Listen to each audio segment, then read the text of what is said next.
Welcome to Wisdom for Life, where we sift through philosophy to find practical advice that you can use in your everyday life. Hi, I'm Dan Hayes, and I'm joined by my co-host, Dr. Greg Sadler. And today we have a special guest, Professor Robert Colter from the University of Wyoming, who will be talking with us about Stoic Camp Wyoming.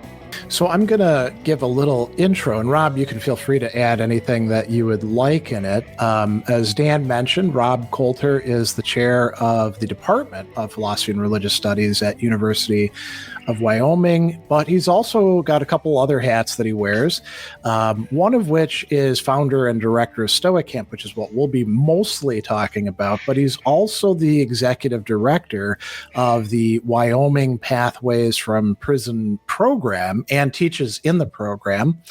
Rob has a BA from the University of Puget Sound, an MA from the University of Colorado, and a Ph.D. from Northwestern University, graduating a year before I graduated with my PhD, so we're basically in the same cohort. And his work focuses particularly on ancient philosophy and philosophy as a way of life, but a little known tidbit about him is he also does a good bit of work in heavy metal studies and has actually taught a class, an academic class on heavy metal and philosophy.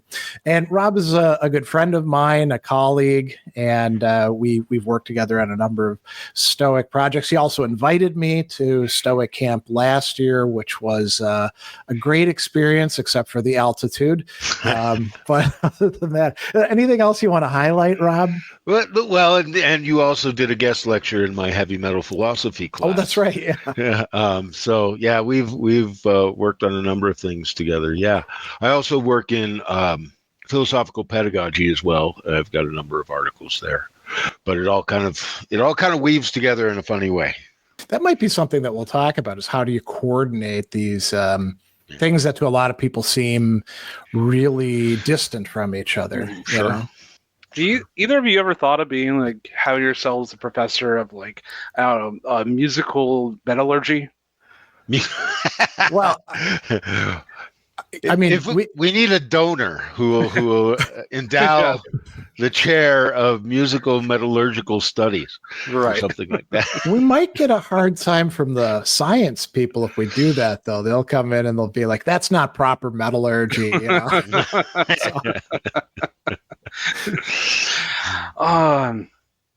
So obviously, you've created Stoic Camp Wyoming. Yep. Maybe could you tell us a little bit about the very beginnings of that and how Sure. it has evolved over time? Yeah. So, as Greg pointed out, a lot of my training is in ancient Greek and Roman philosophy, and I'd worked on that and done scholarship on that for a long time. And at one point, I was teaching Stoicism, and something that we would just teach, and I thought of it as sort of an object of study. But at some point, I can actually remember it quite clearly. I said, this could actually be, you could actually live your life according to Stoicism. And so I just started exploring and seeing if anybody was doing that sort of thing, and searching on the internet, and I found that the only thing I found that was really doing something practical with Stoicism at the time was the sort of the Stoic Week project that had just started up at the University of Exeter, I think. That's right, yeah. Chris Gill and John Sellers and some other people got involved in that. And that's eventually morphed into the Modern Stoicism project that, of course, Greg has been deeply involved in. But so I looked at that, and I looked at the Stoic Week that's still, early on then. Now it's still going every year. And I thought to myself, that'd be interesting. I wondered if maybe I could do something like that, something practical. And the Stoic goal of life, as they say, is to live in agreement with nature, or in accord with nature, depending on how you want to translate it.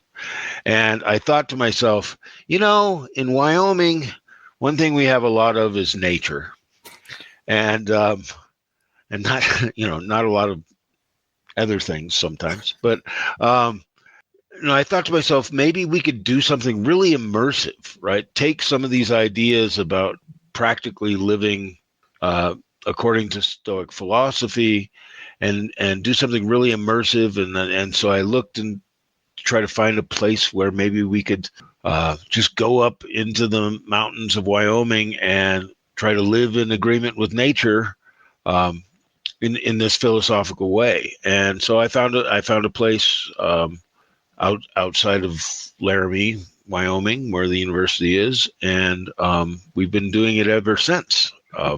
And so I think we officially just had our 10th Stoic Camp. I kind of lose track because we lost a couple years there with the pandemic and everything. But I think we've actually done 10 now. So, so then it had been around for quite a while. When I think the first contact that you and I had was you asking me to put something about Stoic Camp Wyoming in the Stoicism Today blog. So it must have been going on for 3 or 4 years before that. Yeah. Yeah. I think our very first one was 2013. Okay. So spring of 2013. And I started off with just a small group, basically of my students. And we went up for a 3-day weekend. And then it's 5 days, 4 nights. And so it's grown. Students make good guinea pigs for things. Absolutely. And, when I'm able to say, hey, come spend a long weekend, I'll pay for it. They're a little more willing sometimes. Yeah. Well, I mean, students, with rare exceptions, rarely have any money. I remember, I'm sure, Rob, you can relate to this too. And probably Dan, you as a undergrad, scrounging food here and there, going to art gallery exhibitions because there'd be the cheese and wine and stuff like that. Yeah. Free food's a big seller often. Yeah. There's panoply of different companies that would come in to try to get the CS students, and they'd always bring pizza or something. There's always food. One of the things I noticed, this is a total digression, is philosophy departments and programs tend to be not well funded in comparison to others, and it shows in the spreads that they put out, right? Or the sandwiches that they're going to provide you with. In philosophy, you get used to we'll get what we get, right? Yeah. And then you go over to the business department or the medical stuff or even computer science, and usually they're putting on better parties than we are. But come on, you get filled up with wisdom, right? That's right. A different sort of nutrition. Right. Food for the soul. But obviously we've spoken about Stoicism quite a lot here on this podcast, even though it's not directly only about that. But we also often have times where people kind of have misconceptions about Stoicism. So, Rob, could you give us kind of a short summary of what you think is most important or helpful for people to know about Stoicism? Yeah. Stoicism, to be Stoic has sort of found its way into our ordinary vernacular, and most people usually sort of understand it as someone who's sort of unemotional and unaffected by things. And that's sort of the sum total of most people's impressions about Stoicism. And it's not as though it's completely divorced from reality. There's something to it, to that sort of conception. But one of the things I like to emphasize, and one of the things I like to emphasize at camp so much, is that it's actually a complete sort of worldview. It's a view about how the world works, and how human beings work and our place in it, and how we relate to one another. And rather than just sort of a detached approach to life, whatever that is, it's much more holistic than that. The other sort of thing that I really try to emphasize is a really central part of Stoic philosophy especially as we get it in the ancients, is care and love for one another, right? That we take care of each other and of society, and all of that is an absolutely central part of Stoicism as a philosophy, which often I think gets lost in sort of modern superficial understandings of it. So those are the two biggest things. It's a holistic whole worldview, and it's actually one that has love and care at the center of it. That's actually one of the biggest things, is that second one is like, why should I care about this if it doesn't have, care in it? And they'll ask me like, okay, what's the core values of Stoicism? And I say like virtue, and what do those consist of? We go, wisdom, temperance, justice, and courage. And they're like, where is caring for people? And it's like, or kindness, yeah. And there's like, well, it's part of justice, but like, it's the idea of justice is so connected with like criminal justice in our society. Oh, right. That's right. Actually, that's right. That's kind of an interesting segue. So, we were going to talk mostly about Stoic Camp, but you're also teaching Stoicism, and not just you, but other professors as well. In the prisons. Is that something that these guys, the inmate students, are responding to? And I'll mention one thing. So, when I taught at Indiana State Prison, you hear all the jokes about, oh, you got a captive audience and blah, blah, blah. And a lot of these guys really take education seriously, because it's one of the few good things that they have in their day. And it's a way to transform themselves. And a lot of I found a lot of the stereotypes, at least in a maximum security prison, are just that. They're stereotypes. And a lot of these guys, they did this interesting program. So this is where we get to caring, where they partnered with the Humane Society. There was actually like a TV show about this, and they adopted these cats to inmates. And a lot of people were like, oh, these guys are going to be terrible to these cats. Look at how awful they are. And it was the exact opposite, because they were very protective of them. If anybody hurt a cat, all the prisoners would be after them. And my experience of this, because I was sort of on the end of my teaching there, because they're phasing out prison education, was, for me, my impression was, for a lot of these guys, this was one of the very first things that they could care about and love and be responsible for. And it had a great effect on their trajectory, their moral reformation that they were undertaking. So when you're teaching Stoicism in the prison thematically, are they receptive to this idea, or, are they worried about it because it might make them, look weak or something? So I teach, I started off in my prison teaching journey and prison education journey teaching Stoicism, like you mentioned, and I basically adapted what I was doing at Stoic Camp for the prison context, and moved some of the same exercises over and some of the same texts, and structured it a little differently because of the demands of the situation and stuff like that. But not taking hikes. Right, not taking hikes, no field trips, but reading some of the same texts and doing some of the same sort of intellectual and philosophical exercises. One of the first things that I noticed that's different about teaching Stoicism with incarcerated folks is, and I've taught both men and women, I've taught anywhere from minimum security to maximum security, the whole range. But one of the things, when we start off and we read Epictetus's Enchiridion, for example, it starts off and says some things are up to us and some things are not up to us. And one of the things that jumps out early on is one of the things that's not up to us is our bodies. These incarcerated folks understand that instantly, right? Because, where they can have their body is very much not up to them.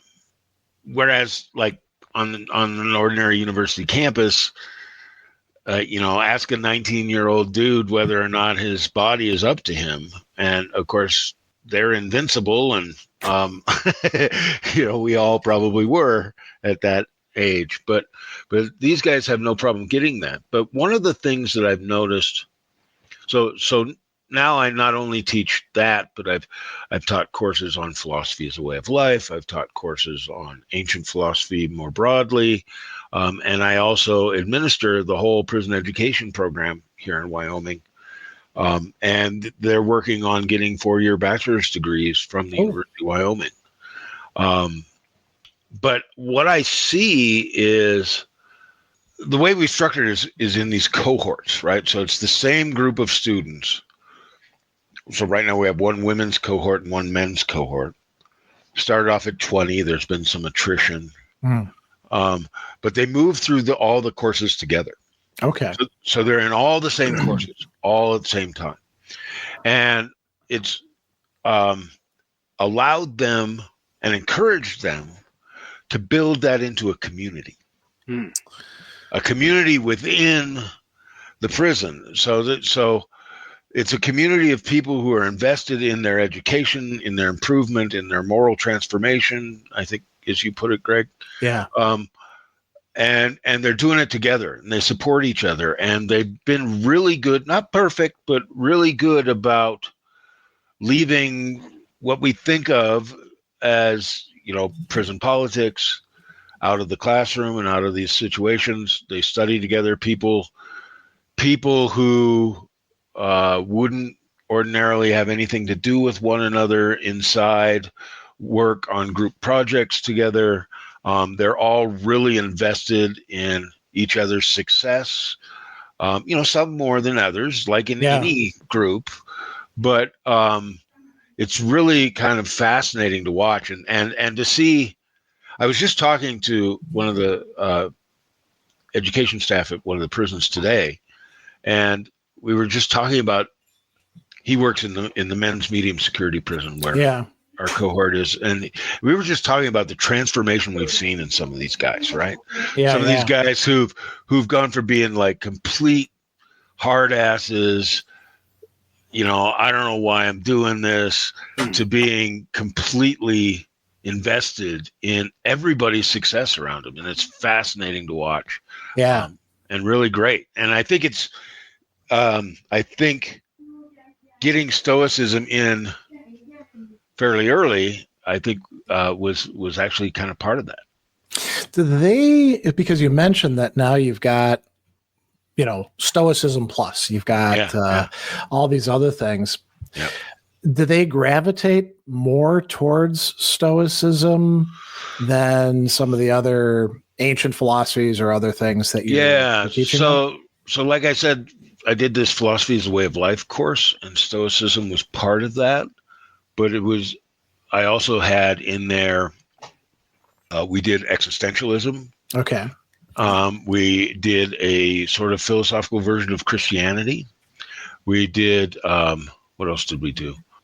I'm blanking right now. Maybe some hedonist thing like Epicureanism or? No, we didn't do Epicureanism. I thought about it. There was one other we did that I'm just blanking on. Oh, Confucianism. Oh, okay. Oh. Yeah. Yeah. So we did Confucianism as well. And interestingly, I would say a lot of them started off excited about existentialism, but most of them ended up really sort of trending towards either Stoicism or Confucianism. Interesting. Which are really both very sort of community and socially centric.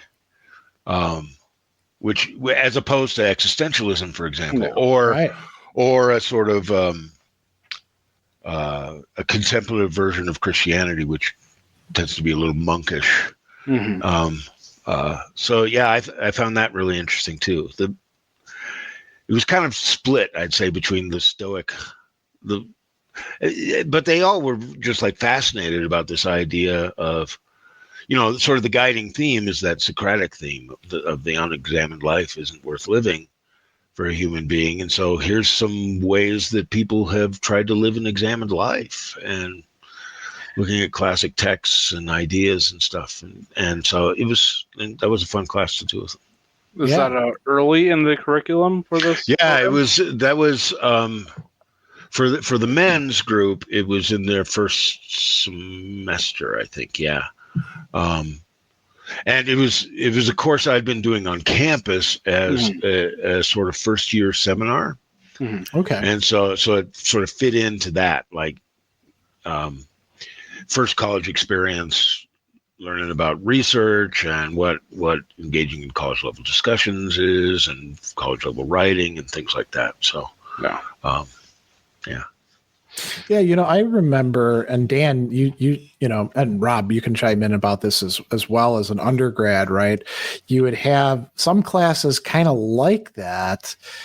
With us, it was, I can't remember what the name of it was, but it was a gen ed class, right? And it was sort of like kitchen sink, whatever the instructor wanted to do. So like, I remember we read some Plato, some Martin Luther King, some Freud, some Jung, some just a bunch of, smattering of stuff. And I liked it because I like learning new things. Yeah. The other students are like, what the hell are we doing here? There was no thematic unity other than like the instructor thought, this is cool stuff for you. Dan was you went to a school, I think that's even more like that, being at UW-Madison. Yes and no. Like, I had maybe two classes I would kind of say like that. They're definitely still mostly themed, at least loosely. I remember having one that was all about all sorts of different conceptions of future humanity, and we did like there's a Philip K. Dick and some a whole bunch of other kind of things loosely connected. But I was wondering, I guess, Rob, do you have a thought? No, I was just thinking of like one of my freshman courses. The whole theme was the quest. And so it's like, the Odyssey and the Aeneid, but then also like we read Joyce and some Shakespeare, and I can't even remember what else, but it was poor freshman having to read Joyce. Yeah, right. No, my freshman year, I was reading Joyce's Ulysses. Oh gosh, and definitely doing what the hell is this? I mean, I remember reading it with a dictionary right next to it, right in my dorm room. Mm-hmm. So to kind of grab this in, you got a question. It's like, what do people who attend Stoic Camp say that they get out of it? And I can extend this also to the Stoic classes that you had in the prison. Same kind of idea. Yeah, I mean, I think a lot of people get different things out of it, right? But what I try to give in like a philosophy is a way of life course where I'll talk about Stoicism, or at Stoic Camp, is I try to give the opportunity for people to have the experience of living in a philosophical way, right? So I'll often use a metaphor of like, we're going to try on this jacket, right, for a period of time. Let's just try it on. Mm-hmm. And, I'm not trying to convert you or to any of this stuff, but let's try it on, see what it would look like. And so I think, I get most of the people who come to camp are people who are already at some level committed to exploring Stoicism. Although occasionally there's people who I've described as the Stoic curious, who, maybe they have a buddy who's into Stoicism. This year I had the two adult sons of somebody who'd come a couple years before. Oh, he said, I want you guys to go. And he sent them without him coming. Right. So I think maybe next year they'll all come together now or something like that. Right. But he wanted them to sort of see what it was like and to immerse themselves in it for this sort of fixed period of time with a bit of structure. There's a guy in the prison cohort who it's funny. Before we were in this sort of degree grand instructor, I was doing these short-term courses like just on Stoicism. That was where the adapted version of camp came in. And this guy was he's serving life. And so we basically know what he did. But he's sort of he leads Bible studies, and he's really sort of committed to I think a pretty conservative Catholic approach to his life and his religious life. But he was curious, right? And I remember he would come into class and he would pull his glasses down and look at me over his glasses. And he talks now about it. And he goes, I came in there and I was like, this guy is not going to change my religion and convert me away to some sort of heathen nonsense. And then he said, and then I realized you weren't trying to do that. Right. And so that's all sort of a long way of saying what I try to give, and what I hear a lot of people getting out of it is this opportunity to have their own experience of trying this on. And exploring some of the nooks and crannies. I try, and Greg can probably attest to this. I don't lecture at That's right. camp, Yeah. right. I will lead discussions, ask questions. If people ask me a direct question, I'll tell people what I think. But it's really important for me that people have their own experience. Mm-hmm. In this. And I think a lot of the feedback I get is that people are able to get that.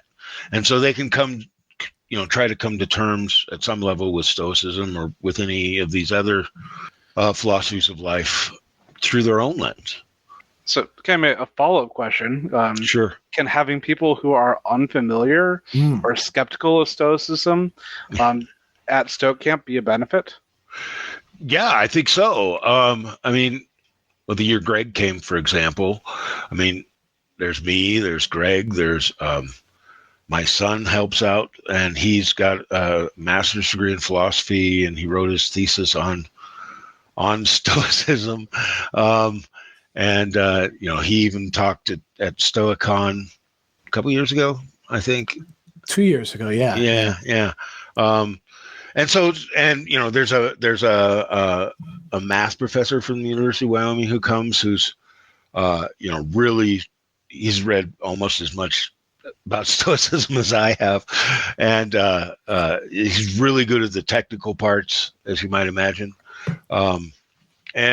So there's sort of that level of people who've been doing it for a long time at a pretty high level. And then there's often people, this year I had somebody who hadn't quite graduated from high school. Oh, wow. But, was about to graduate, wanted to study philosophy in college, had been reading some stuff on his own, but had never had a formal philosophy class. And, I get a lot of people like that who've maybe, read some popular books on Stoicism or listened to some podcasts or things like that, and are just curious about what's going on. But then I also do sometimes get people who are skeptical, certainly about some aspects of Stoicism too. And I think all of that can fuel the discussions and where it comes from, which is also part of why it's different every year. Mm-hmm. Right. Yeah, like the year that I was there, so that's last year, I remember we had big group discussion in the morning with Seneca, and part of that was just actually people taking turns reading the passages, and then you'd pause and say, well, who's got any questions or comments about that?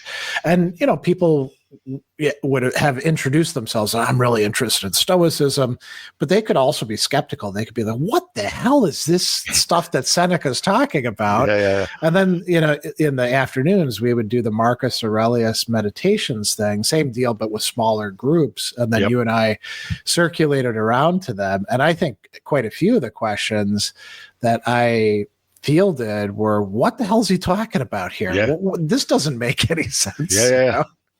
Yeah, or example? What's that? Do you have an example? Well, some of them wound up being issues with the translation that we were using, because Robin Waterfield likes to embellish a bit, let's say.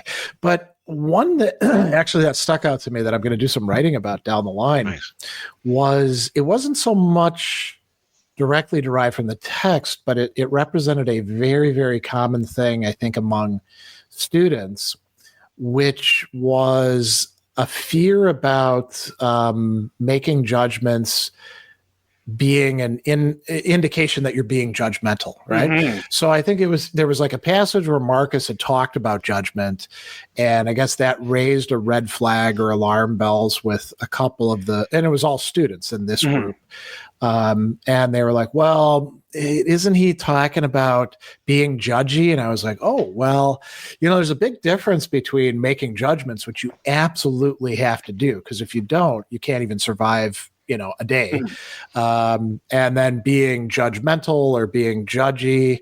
Now that's broader than Stoicism per se, but they were quite skeptical about the notion that, well, for example, that there are 4 virtues and that you can evaluate people and say that there is a definite way to live. And you don't want to be like dogmatic about it and be like, listen, this is Stoic Camp. You must, you must conform, right? That would like turn people off. Oh, right. So, you want to kind of lead them into, it's kind of Socratic, right? You want to lead them through asking questions and saying, oh, that doesn't work over there. And what about this commitment that you've got here? Don't you see that you do want people to be just or courageous, Yeah. So I've run to almost the exact same thing with the groups. The word judgment. Yeah. And people are very touchy about that. And because oh, I'm not judgmental or whatnot. It's like, but these are related but different ideas here. But, for some people, they pick it up, and some people, they just can't get it and they don't come back. Yeah. Yeah, for sure. I think about one of the passages when we read, so I switch up the texts fairly regularly. I keep coming back to Marcus's Meditations and Epictetus's Enchiridion. They really lend themselves to this format really well. But like in Epictetus, there's that passage about the ship and the vegetable. Yeah. Right. And that one, every time everybody's tripping all over, right? So, when you go ashore, you can pick up a vegetable and a shellfish along the way. But if the captain calls, and they're like, what the hell is he talking about? Right? And, to be totally honest, I'm not sure, but let's talk about it. Yeah, that is definitely every time they get over that particular passage, people are like, what you get just like baked into exactly, here's one. There's that one that's really enigmatic, and I don't remember which number it is, but it's about the, a target is not set up to be missed. Neither is there like evil in the nature of the universe and all that. And you're like, and actually nobody that I've actually read has a satisfactory gloss on that, because I surveyed as much of it as I could at one point, thinking somebody's got to have a great explanation of it. And I think the best explanations are the ones that say, we don't really know what he's talking about. Yeah. Maybe it's this, maybe it's this. This sentence leans one way, this sentence leans another. Yeah, there's passages in all of these ancient thinkers that work like that. Maybe they're all referencing something that Chrysippus had written at one time. Yeah, that's always a possibility. Yeah, there could be a context that we don't know. I do want to come back, though, to the talking about like the experimenting, and we could talk about experimental and experiential, and both of those dimensions are there. And I think that's I was always attracted to that, but I think I was kind of a weirdo in academia for doing that. And I'd get a lot of strange looks from traditional philosophers when I'd say, well, how would you live this out? They were like, well, we don't care about that. Yeah. But I think that's the hook for so many people for why bother studying philosophy in the first place. If you've got sort of an interest in, I don't know, modal logic for its own sake, you're in a very, very tiny group, and there's nothing wrong with that. But I think most people, they really do need to have that, try it out, see what happens with it, even with thinkers that aren't all that oriented that way, like say Aristotle, right? Try out seeing what happens when you try to cultivate a virtue, or or even more modern stuff like I think about the effective altruism movement, right? It's very much inspired by like Peter Singer's work from the 70s, in that essay Famine, Affluence, and Morality, and really sort of pushing on that utilitarian outlook that Singer is so famous for. That makes sense to a lot of people, but like you're saying, the modal logic stuff. I mean, who doesn't love a good reference puzzle, right? Or a paradox, right? Yeah, right. Oh, does the barber who shaves all and only those who don't shave themselves shave himself? And most people are like, "What the hell are you talking about?" Well, set theory, of course, right? Yeah, right, exactly. They're like, send him to the next town, Yeah, exactly. No, it's funny that you say that, because my training and my sort of thinking of myself as a philosopher early in my career was very much that way, right? I was, I wrote my Ph.D. on Plato's epistemology and the Republican Theaetetus, and I published on Aristotle's theory of perception and things like that are very sort of puzzle-oriented. Can we try to figure this out? What are the sort of incisive insights? And, trying to find that little gap in the scholarship that makes you cool in the eyes of everybody else, finding gaps in the scholarship. Yeah.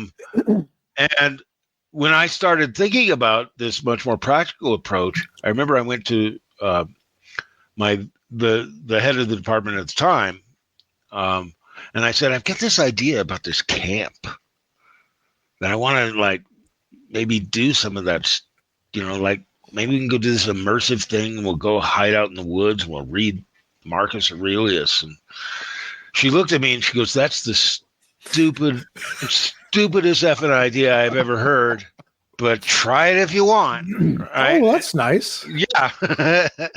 She was like, "You go ahead, but I want nothing to do with it," which ended up not being true, because she came up to give guest lectures almost every year. Oh, nice. Well, speaking of that, do you feel that being in nature is necessary for the success of the camp? I don't know about necessary, but I think it's instrumentally valuable. Let's put it that way. I think if we're going to immerse ourselves in ideas, getting to a place where we aren't quite as surrounded by technology, although, there's still cell phones and Wi-Fi and that sort of thing, but where we can just there's no traffic. It's really pretty remote. The closest town is a town of less than 300 people. And, you literally can look across and see miles of empty space. And, there's also moose and deer and elk that wander through the property where we're at. I've heard mountain lions, haven't seen them. So it's a very different environment, even for kids who go to the University of Wyoming. While a lot of them may come from fairly rural places, when you're at the university, it's, it's dorms and it's a campus and all of that. Right. And people are watching YouTube and, sharing their Snapchat or whatever it is these days. I can't keep up. But, we're up there with texts, and we're looking at this natural beauty, and we're talking to each other face to face. we sit in a circle, right? And all these things, I think, lend themselves to sort of really bringing yourself to the experience. So there's this sort of removal from the distractions of ordinary life, I think, is really valuable. But also, I think being out in the middle of nowhere, Wyoming, which is about as middle of nowhere as it gets, at least in the United States, right? Lets one think about what nature means. I was particularly struck, because I'd never been out there, by how austere the landscape is. University of Wyoming colors, yellow and brown, right? Makes sense because that time of year, lots of those colors. I mean, there's some green as well. Yeah. Not a lot of other stuff. And I was thinking as you were talking about this, I don't want to say that there's like direct association, but if you tried to do something like that here in Wisconsin at the same time when everything is in bloom, maybe people would be more distracted by that than being out there, I mean, there too, when you took us on the hike, there's still snow, like, feet of it. Feet of snow. Yeah. No, I think that's right. And I think, it's very easy to talk about nature. So we started off talking about how nature is this central concept of Stoicism, right? The goal is to live in agreement with nature. And oftentimes it's very easy to think of nature versus sort of the world of man, right? Nature versus technology, nature versus artifacts, things like that. And that's not really the Stoic conception of nature, right? Their conception of nature is very universal.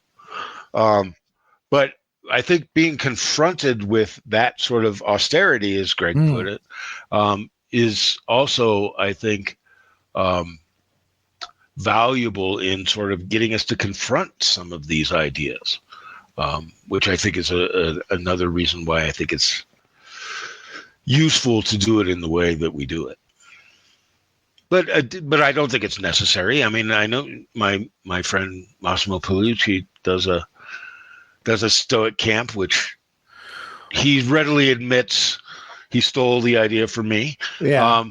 But they go up to a camp in the Hudson Valley, and they all have single rooms, and whereas here we're in bunkhouse cabins. Yeah. And he says, maybe one of these times I'll come to your Stoic Camp. And I say, well, Massimo, that's great, but you're going to need to not wear your Italian loafers. Well, I was thinking that you were going to talk about him doing the one in Rome. And well, there's that too. Yeah. If you do that, you've already got like all these advantages because it's Rome, you can say like, oh yeah, here's where this happened and this happened. So, same thing with like Donald Robertson doing stuff at the Plato's Academy in Athens. If you're gonna, he's leading people on walks around the places where these philosophers went. Yeah. It's tough to compete with that. That holds people's attention quite a bit. It's very different. Right. And I've sort of co-hosted some of those with Massimo in Rome and in one in Athens. And we just did one in Paris, which are all great, but they're very different. Yeah. Very different experiences. And I suppose if you did one here in Wisconsin, you'd probably need to, you use a church camp, which makes good sense. And we have some of those, but we have these retreat centers as well, so usually they're associated with a particular order, but they're never preachy, they're never trying to convert you or anything. Yeah. The Benedictines are pretty good about that. Yep. Hospitality is the key. And I suppose that's the way one would have to do it, Yeah, I think that's right. I think one of the nice things, like I spent a lot of times working at camps throughout my youth, and then going, used to go to camps in the Rockies as well as out in the Cascades and whatnot. I love Sure. the mountains, and I find at least one of the things that is very useful as a beneficial portion of that, not only just being in nature, but like either seeing the mountains or actually going up to them, and you can actually do kind of a physical view from above. Yeah. Oh, yeah, it's like, yeah. okay, like I'm the little person here now. I can see like the vast, landscape that is spread out before me, and I get this feeling of what is that? The overwhelming feeling of being kind of shown how small you are, Yeah. and that's always been kind of like either a philosophically salient or spiritual experience for me. Yeah. And like I love the mountains. Yeah.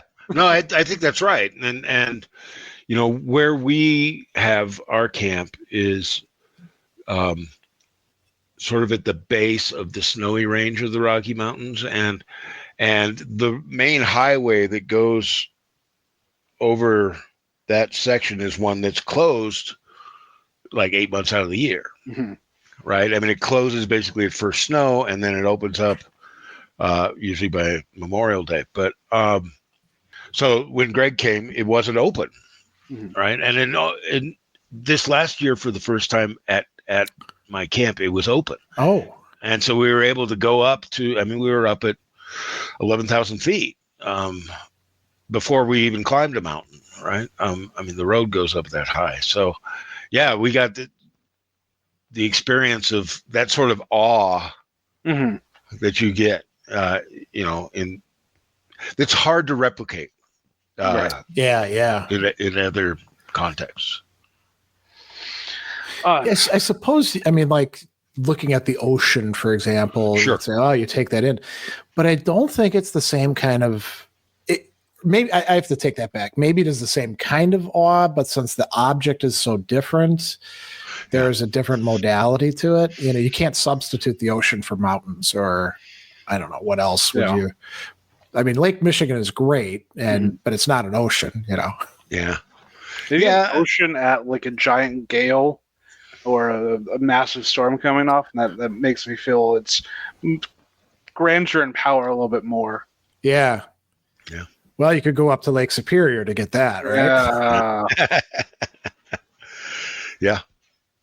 Yeah, I can see that. One of the other things that we wanted to ask you about, and this is not so much about the camp, but so you've been studying and practicing and applying Stoic philosophy for decades now. What has changed the most for you in that time? And when changed, I mean like in you, but also in like your understanding of Stoicism as a philosophy. Well, the first thing that jumps to mind when I think about that is the shift sort of in my relationship to Stoicism and to other sort of philosophies of life from sort of an object of study to a sort of lived guide to life sort of thing. And that happened, I'd been teaching and studying Stoicism and other ancient philosophies for a long time before I started taking it seriously as a way to live,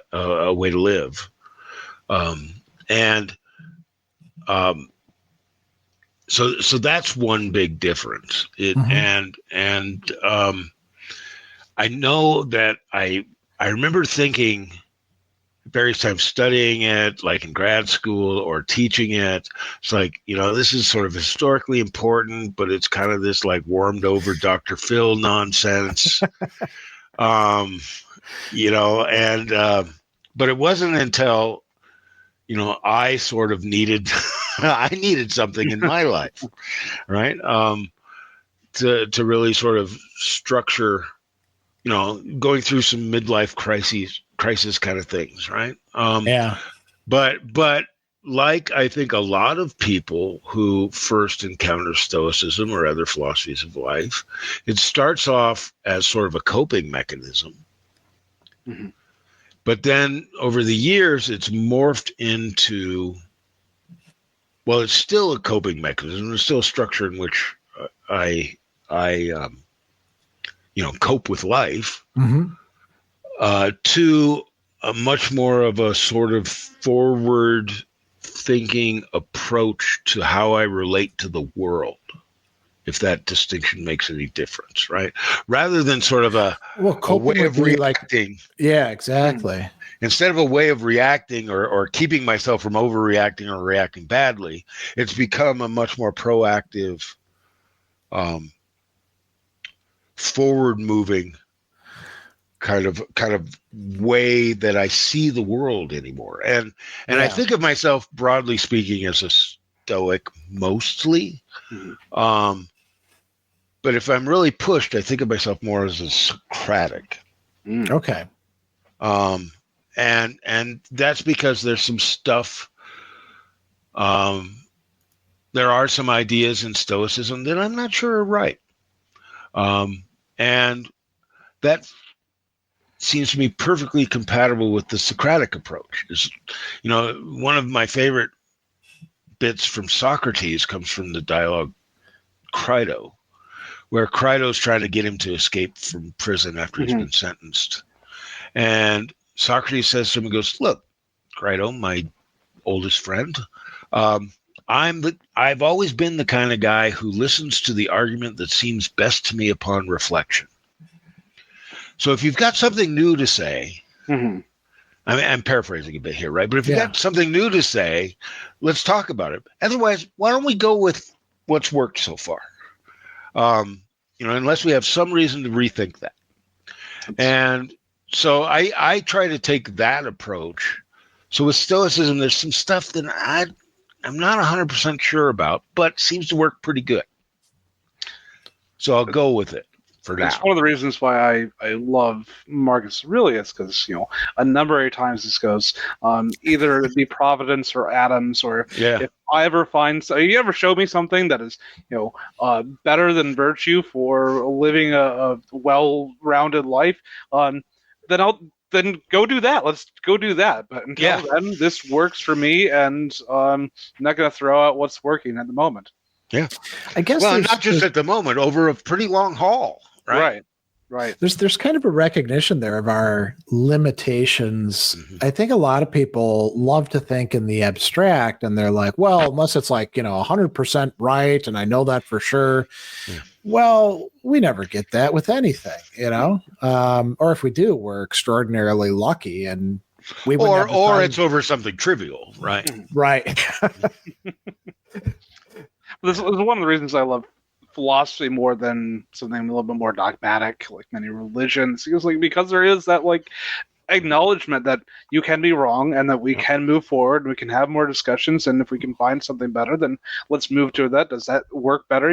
Zeno thought the center of reasoning was in the chest until he was disabused of that. Yeah. No, I think that's right. And another bit of Socratic wisdom that I try to take under my wing, but is a little harder for me anyway, is that the biggest favor you could ever do to me is prove me wrong. Mm-hmm. And for me, that's a little hard to swallow sometimes, but it depends on how they prove you wrong, right? If they're like, "Listen, jackass, you've got this completely wrong. Let me humiliate you." That's harder to swallow than. Yeah. I think you may have a few things you need to tweak here and there. Yeah. I mean, and of course, training in academic philosophy is often about that sort of first approach, right? Yeah. Right. It's all about point scoring and, the phrase that was really common in grad school when I was there, and I'm kind of curious if this was a big thing also at Northwestern, was knock down, drag out argument. That was that was the gold standard. Yeah, the knockdown argument for sure. Yeah. Before we finish up here, I would very much like to ask, what frameworks, tools, and practices did you use to help build your curriculum of Stoic Camp, and specifically non-Stoic practices? So the curriculum at Stoic Camp is not super rigid. I've got some structural elements. And like I've said, it's the texts are Stoic texts, but I try different translations or different particular texts, different years. I've tried probably 3 or 4 different translations of the Meditations, 3 or 4 different translations of Epictetus, a couple different translations of Seneca so far. One of the things I do that Greg alluded to, and that I find super valuable, is one of the things we do is we sit in a circle, whether it's the whole group of 30 people or whatever it happens to be, or whether it's in small groups of 4 or 5, and we read aloud to one another. Mm-hmm. And so we'll read the passage that we're talking about. And that's not something that's specifically Stoic. My primary inspiration for that is from Plato, right? Where in the dialogue, the Phaedo, which is the one in which Socrates dies, it's framed by being retold by somebody who was there to somebody who wasn't there, right, yeah. And they have a slave come in and read it aloud to him. And so in classical antiquity, that was the way people would read together, is somebody, typically a slave or a servant of some sort, would read it aloud, and they'd listen. Mm-hmm. And what that does, I think, and I'd be interested to hear if Greg has something to say about this, but what that does is it forces us to confront the text in a different way than we would just reading it ourselves. Yeah. Right. It becomes you hear it, or you're actually reading it aloud if it's your turn. And you're also looking at it. So it becomes multimodal in a way. And so we confront it in a different way. So this idea of confronting ideas, and trying to confront them in new and different ways is kind of fundamental to the way I think about the whole thing. I don't know if Greg and I have talked about this. Well, but I don't think we'll have the time to go further into it because we've got to wrap up. But it is a great topic. Go ahead, Dan. So we'll leave you today with the words of Epictetus, read by Rob Colter.